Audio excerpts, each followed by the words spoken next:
Hello and welcome to Warriors TV for Cinch League 2 action as Forfar Athletic are the visitors to Oakview Park for the first game in October and the final game of round 1 of the fixtures. The Warriors currently sit bottom of the table following Cowden Beast's 1-1 draw away to Edinburgh City on Friday night, whilst Forfar Athletic are looking to get back into the top 4 and challenge from those promotion playoff positions, following a poor run of results but saw them drawn 4 of their most recent games. Of course, we welcome back Andy Monroe to Oakview Park for the first time since leaving the club in January, and also Forfar captain Ross Meakin, another former Warriors man who played part in that promotion season a few years back.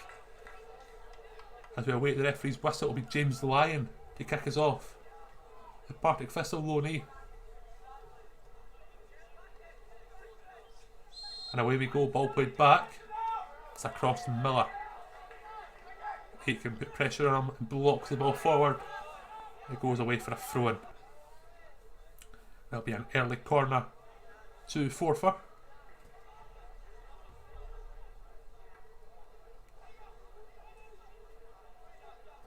Ball crossed in. Head away. Warriors get away. James Lyon. Tamworth takes it down, but it's put back into danger. Craig Thompson has the ball. It's toward the box, deflected over the keeper, and it's 1-0 Forfar. In the 5th minute, Craig Thompson scores a deflected lob over Davy Wilson. The Warriors conceding early once again, similar to last week and the week before. A slow start allows the opposition to lead early. O'Reilly battling in midfield, plays it off to James Lyon. Looks to find Tamor, or unable to control the ball. It's Forfar now, look to get it away. Strachan clears it up the field. As Jameson wins that in the air. Wedderburn brings it down. And off to O'Reilly. He does well to turn Ross Meakin. He keeps going. Spot across goal! And it's wide of the goal on the far side from where O'Reilly hit the ball from. Good chance for the Warriors. Maybe a corner. Hit low. It's out the box. A shot! And it is hit over. And out for a goal kick to the Warriors. Into the second half. Meakin take the throw in. Looks to find Shepherd. Jameson takes the ball off him now as the Warriors look to create something. O'Reilly up against Meakin again. Does well to beat the Loons captain. O'Reilly keeps going. Puts the ball across. Balls to Forbes. His shot is driven wide of the goal. Good chance to the Warriors once again. Free kick to the Warriors. Forbes and Hughes standing over. Be Forbes to take. It's a shot from left foot. Good save by McCallum. Deny Ross Forbes his first competitive goal for the Warriors. Ball played wide to Ross Lyon, number 2. Plays it back to Wedderburn. Back to Lyon. Now O'Reilly once again the danger man for the Warriors. Ball into the box. Headed on by Thompson into the hands of McCallum. Thompson going back there to win the header, not even enough power behind it. McCallum happily saves that. It's Lyon now. Running forward, plays it off to O'Reilly once again. It's back to Lyon. It's a poor pass. It's Forfar intercept. They'll look to get a chance of their own now. Number 17 McCluskey comes back inside. Has a shot. And it's over. Thankfully for the Warriors, who are chasing a late leveller. Corner to the Warriors. Ball into the box. Crichton the header. And it's 1-0 late on here at Oakview Park. Sean Crichton, the Warriors captain, heads home to the Warriors level. Warriors captain winning the ball and they are towering over the Forfar defence.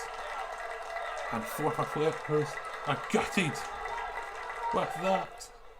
Another corner to the Warriors here into the 96th minute.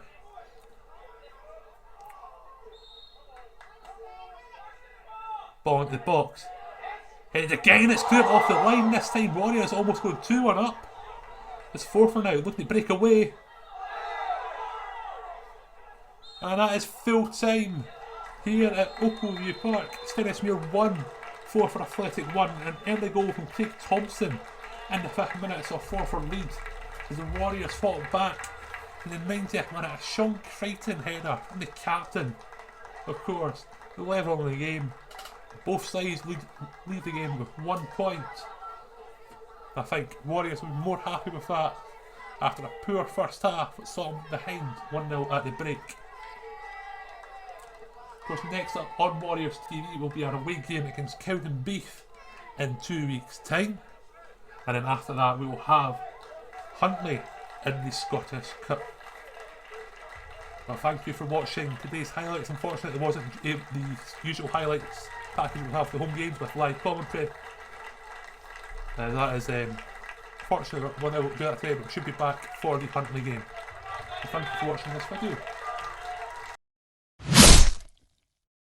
Hi Stephen, you talked to me on Thursday about your game plan. This is the 3rd week in a row where we've lost a goal within maybe 5-6 minutes. How does that affect the game plan you've set out to play? It's difficult, but I mean I don't think it changes the game plan as such, because I mean obviously we're setting up to be an attacking team, so we're going at them anyway. But it doesn't help, as you say, conceding goals early doors.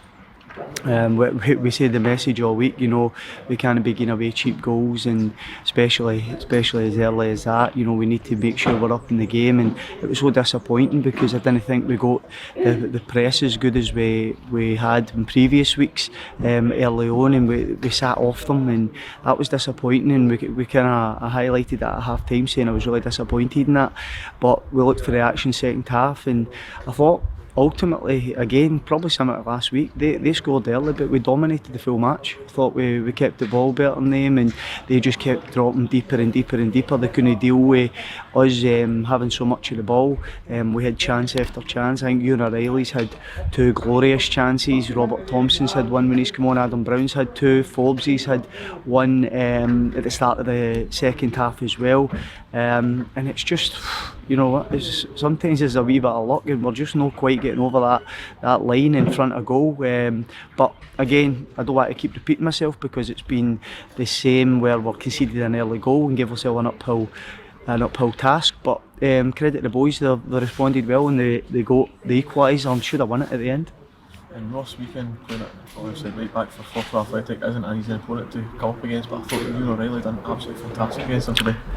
Yeah, well, we kind of spotted that with their play. Meakin and Thompson really bombed forward, and we changed Ewan for the right last week to the left, because we thought we could exploit that on the break, which I thought he did. And obviously when Ewan went to stand him up, he was then reluctant to come forward because he knew Ewan was going to break on him. So we seen that, and I thought Ewan was tremendous again today. And I think I said to you last week, you know, he's had a slow start regards to having COVID and long COVID symptoms, but the last 2 weeks Ewan's performed. I think you can see, you know, what he can really bring to the party. I thought he was absolutely outstanding. But again, it's so frustrating, because I thought the boys were brilliant. I thought we were the better team again against a team that will probably fancy themselves to be up there this year, and I thought we dominated, and we should have probably deserved the victory.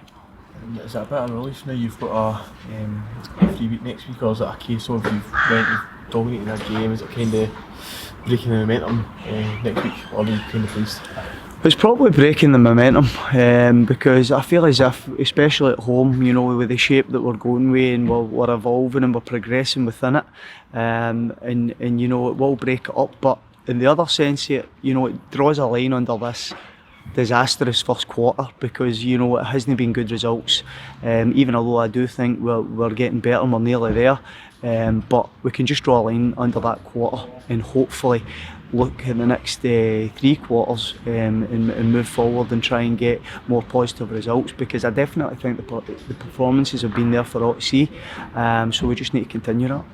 Steve, on to Cowdenbeath in 2 weeks. Cheers. No worries. Cheers. Sean, it must be a bittersweet moments going at the death, but a minute later having a header cleared off the line. How do you feel after the match? I think if you're looking at it from our point of view, we've dominated the game. But again, we've gave our team a head start, which again was lucky. The goal, but I don't think we start right for the centre, and then these things, as much as that doesn't cause it, these things can kind of creep in. But listen, I couldn't care less who scored as long as we got something at the game. I said at half time, whatever happens, we do not lose the game, and we've not went and lost the game, so it's important we dig in and try and get something. And I was speaking to the manager, and he's described it as quite a disastrous first quarter of the season. Actually played everyone in the league. Mm-hmm. How do you pick yourself up and go again for the second quarter? Listen, it's just not clicked, and sometimes, do you know what I mean? I've been involved in these situations before where you bring in a new team, you've got 24 new players, and pre-season was good, to be fair, but again, sometimes it just doesn't click. But I don't think we're getting a rub of the green as well, if I'm being honest. You mentioned it there, I've got one cleared off the line. We've had plenty of games where we've had loads of chances, not taking them. I think we need to be more ruthless in front of goal. I think that's something that's definitely not been good enough, but we can't keep giving goals away in terms of teams getting a head start. But listen, I've been in situations before where at Airdrie last year we could have nearly enough been relegated, and we had finished second in the league, got to the playoff final, so I wouldn't be panicking. And how important is it for you knowing, cause obviously you missed a couple of weeks, one through injury, major return versus Gannon, but how important is it for you knowing you've got a couple of able centre backs ready to come and take your place? Listen, at the end of the day, football's about competition, and I was wiped out with COVID, absolutely wiped out with it, and this is my first 90 minutes where I've felt good. It's an hard game, if I'm being honest, I shouldn't have played, but I trained that week thinking I was okay, and listen, these things happen, but I've took a couple of weeks out where I need to get back up with fitness, and I felt better today. Still a wee bit struggling a wee bit because it was breathing wise and stuff like that, but it's got nothing to do with injury. It was mostly through COVID, and it took me bad. So now hopefully I can push on for now. But I know there's guys breathing down my neck, and that's important, because then if it's me and Nicky today, we need to be on it every week. If it's Taps and Nicky, if it's Adam and Nicky, Adam's got a lot of potential as well. So we look to push each other, and that's what it's all about. And we asked the manager this question, obviously we're not playing the international break being next week. Do you think after a couple of good performances in a row, do you think that's going to kill our momentum, or is it a well-needed break? No, I think I wouldn't say it's killing our momentum. We'll come in next week and we'll work on stuff, and we'll be together again. And I think that's important, to get the group together and just keep that kind of, even at training, the momentum kind of sticks as well. Do you know what I mean? That's two good performances. We've came away with nothing last week, we came away with a point this week, and we definitely need to try and build on it. But no, I think it would be great if we had another game, but we don't, so we just need to get on with it and push. I think we're away to Cowdenbeath next, so massive game, massive game, and we need to go there and try and dominate like we did today. So well done. Cheers. Cheers.